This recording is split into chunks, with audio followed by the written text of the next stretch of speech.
Question में दिए गए let function be a differential function on such that f2 equal to 1 and f dash equal to 4, let limit x approaching to 0 this, then the number of times the curve y equal to 4x cube minus 4x square 4 okay meets x axis minus alpha a। ठीक है, तो सबसे पहले इसको limit को solve करने के लिए देखते हैं किस फॉर्म में बन रही है। x इक्वल टू 0 रखा, ये f2 बन गया, f2 0 रखा, यहाँ पे इनफाइनाइट बन गया, f2 की वैल्यू क्या है 1 है, यानी कि ये 1 की पावर इनफाइनाइट फॉर्म बन रही है, यानी लिमिट तो एग्जिस्ट करेगी। तो 1 की पावर इनफाइनाइट फॉर्म में हम क्या करते हैं, लॉग लेते हैं। ठीक है, लॉग लेके इसमें ई लगा देते हैं, तो ई की power limit x approaching to 0, तो यहाँ पे क्या होगा 3x आगे आ जाएगा and F of 2 plus x minus 1 कर देते हैं। ऐसा करते हैं हम, बिल्कुल करते हैं। अब देखो मैं इस चीज को सोल्व करता हूँ पहले, तो 3/x F of 2 plus x, 1 को हम क्या लिख सकते हैं, एफ ऑफ 2 लिख सकते हैं, बिल्कुल लिख सकते हैं। अब इस चीज को देखो, ये चीज क्या लिख रखी है, ये चीज क्या लिख रखी है, एफ डैश 2 लिख रखी है।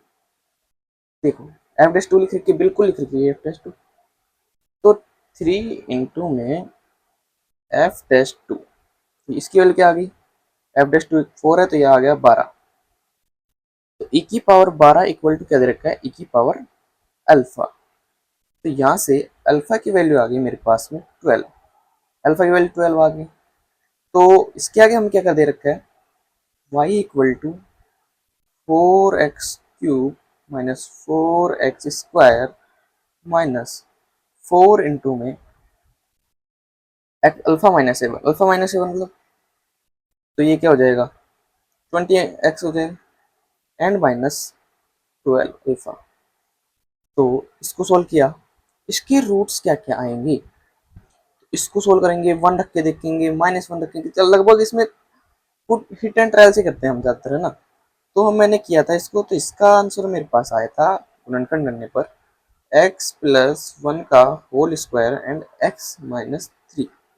ठीक है, तो यहाँ से ये अब कितने पूछा गया है, x एक्सिस को मिलेगा, x एक्सिस को मिलने के लिए इसको क्या करना पड़ेगा, y इक्वल टू 0 होना पड़ेगा। ठीक है, तो 0 कहाँ कहाँ पे होगा, एक तो -1 पे और एक 3 पर। तो 2 पॉइंट्स आ गए हमारे पास यहाँ पे